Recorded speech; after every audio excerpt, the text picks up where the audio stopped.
Okay, it's a video now. It took a picture of me. I'm finding out about tacit knowledge right now, and it's a perfect justification for that ethnic sixth sense that happens to us when we know that something is fact, but we just can't explain it kind of realistically.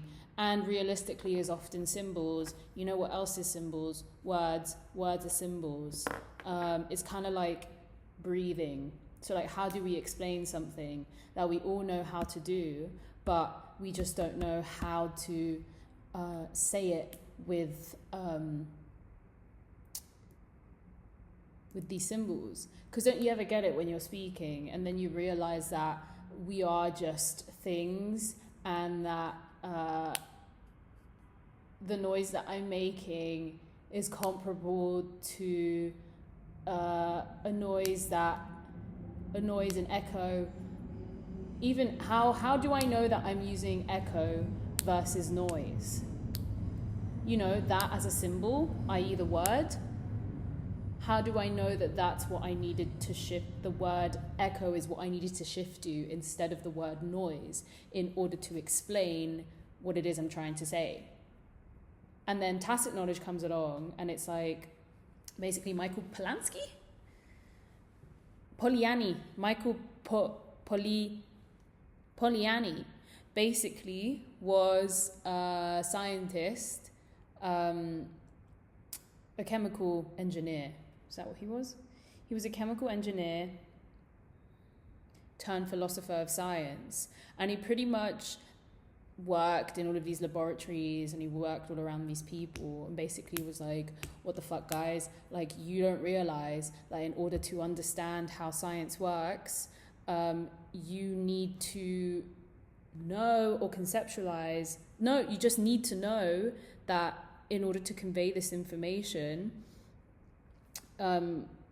like, you need to be working in this place simultaneously. Like, you can't like speak about working in a science lab if you've never like actually done it. And this is something that I've been wording a lot here in this space where I am. For reference, I'm in a studio and I'm surrounded by other people who do their creative thing, do their creative work, you know what I mean?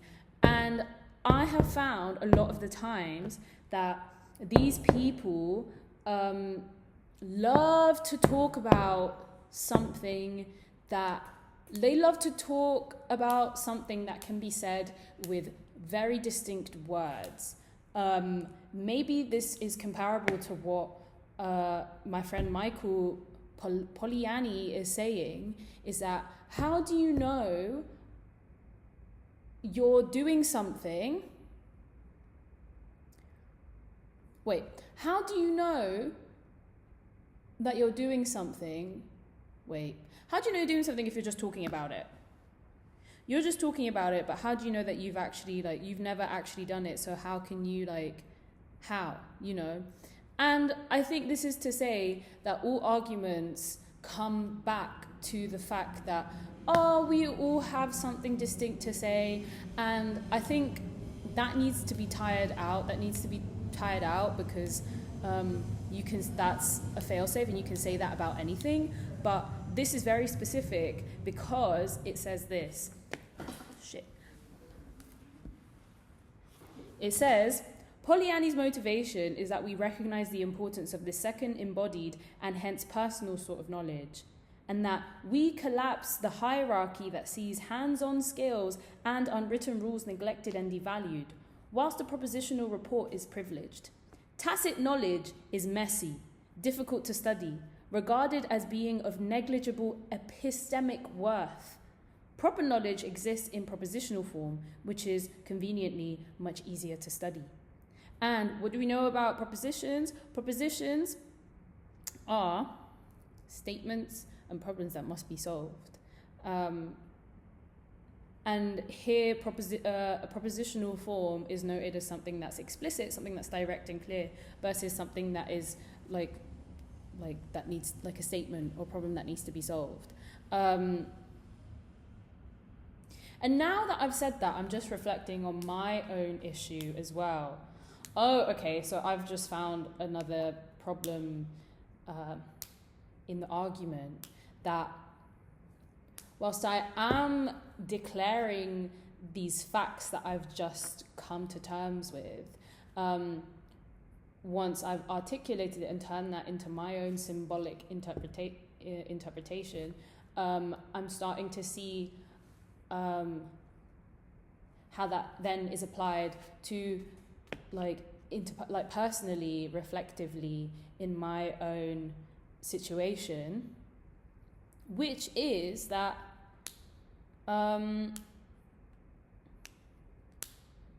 like all of the notes that I've been making so far is like, for example, when I read when it says that when Michael Polanyi basically decided to be a philosopher instead of a chemical engineer, and he was like, bro, he's coming out of the lab and he says that thinkers, philosophers had science, just the act of doing science, that the thinkers, these philosophers, had it all wrong, and that they thought that doing science was all about problems and statements that needed to be solved, knowledge that was kind of coded and hidden, or something that can be easily plugged into a calculator or formula that will then like just completely churn out the answers. That statement that I discovered, and to which when then he elaborated and said that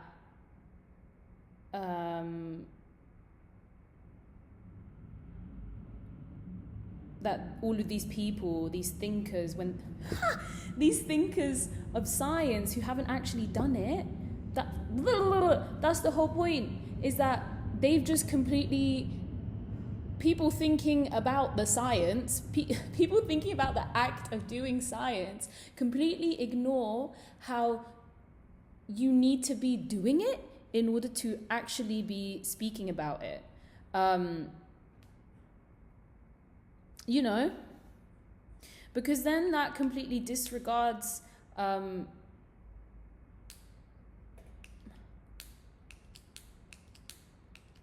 does this disregard the individual, is what I'm thinking. I've only gotten like through the first paragraph of this, and I'm compelled to speak for quite a distinct amount of minutes that I'm seeing clocking on here on the time screen to the left of to the time marker on the left of my screen. And this is all to say that after I read that, I wrote down, this is the way I feel about art. It's like the ethnic sixth sense. But also I'm flipping the script on me too.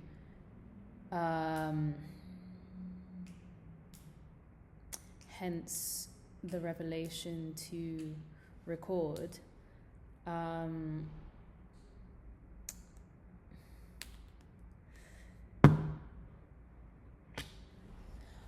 But then it continues to say that this all just comes from a narrow mind. A narrow mind just comes from a narrow mind. And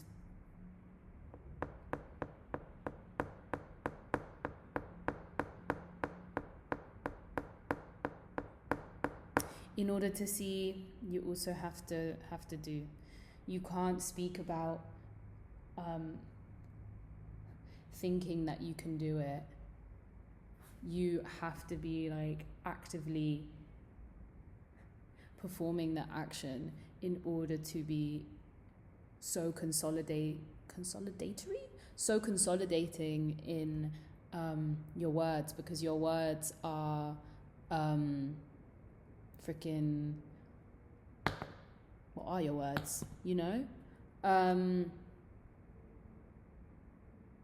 I love speaking about art because I think I have done it for a while. And I'm coming to the conclusion that I find this, what I'm doing right now, my current form of like generating this. Like generating this. Like in the same way I've got this thing here and I'm going like this. What is happening right now is my preferred form of generating this. And now I just like doing it because I then want to be able to like revel in the fact that I did it. I don't care. And perhaps I also do. You know, I also do really like showing this, but I like doing it in a way where I'm completely unearthed. And I think unearthed is the right word to describe, because when you're in the ground, when you've been enterrada, when you've been like the dirt's thrown on you, la única manera es de salir. O sea, like it's like the only way to get out is to like quite literally like kick, force. Like it genuinely feels like that, and I prefer it. I prefer doing this. I prefer perhaps I'm saying that kicking and that like crawling out of the ground is bringing the dead into the living. Because what is dead, you know, maybe 9 times out of 10, you didn't want that conclusion. Like you didn't want that outcome. You didn't want that thing to be dead. You didn't. You want it to wake up.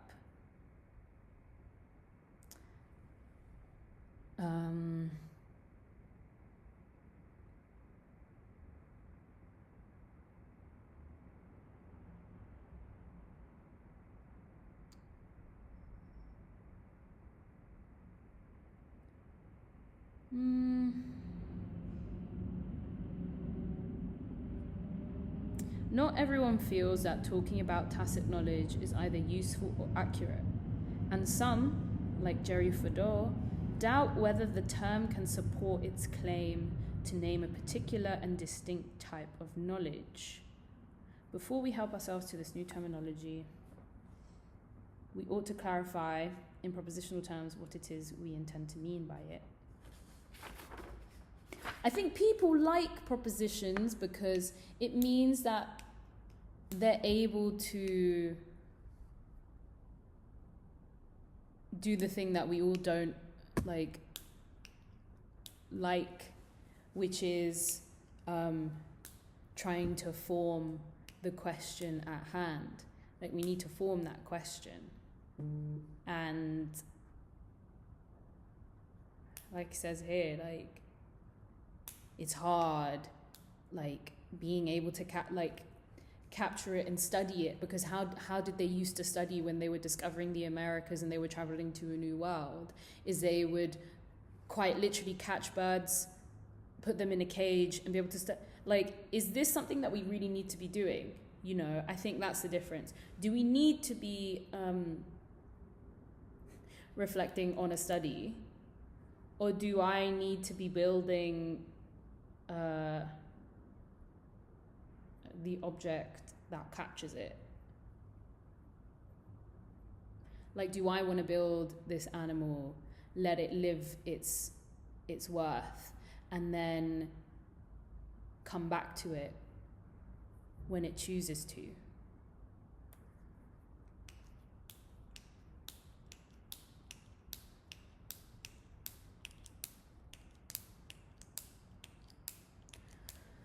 I think it's the two, isn't it? It's the two.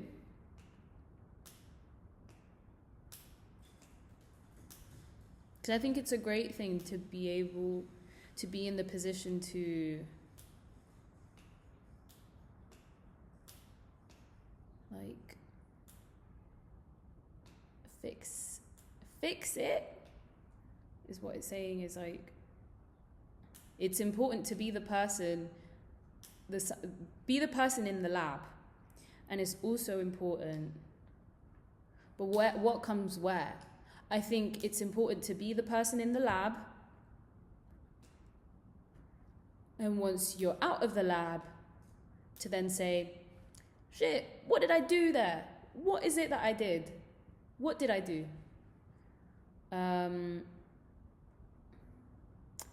To then be like, well, I've got to step back in, don't I? I need to step back in.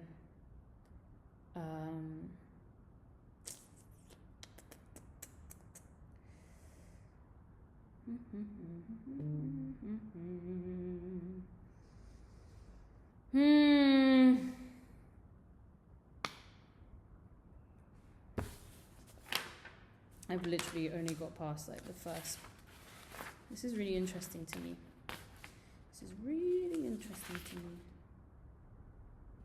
Right. I need to continue uncovering the truths of this matter.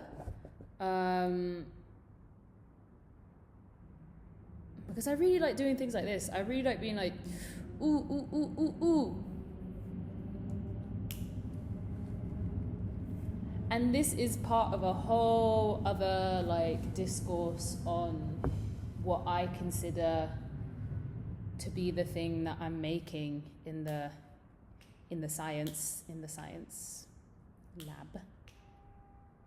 But that's the thing, like the person who goes in to the lab is not being like, oh, what is chemistry?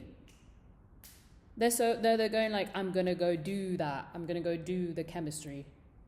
I'm gonna go do them reactions. I'm gonna go do that.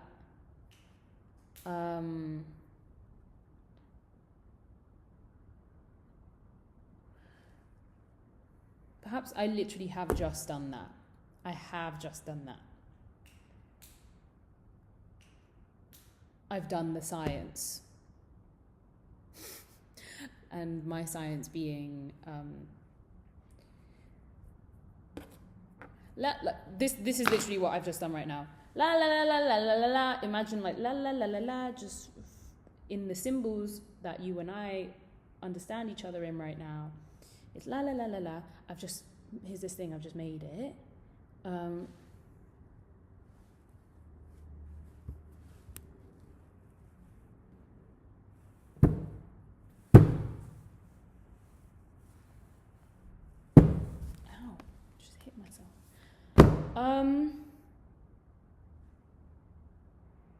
Big congrats. Yeah. I'm going to finish reading this now.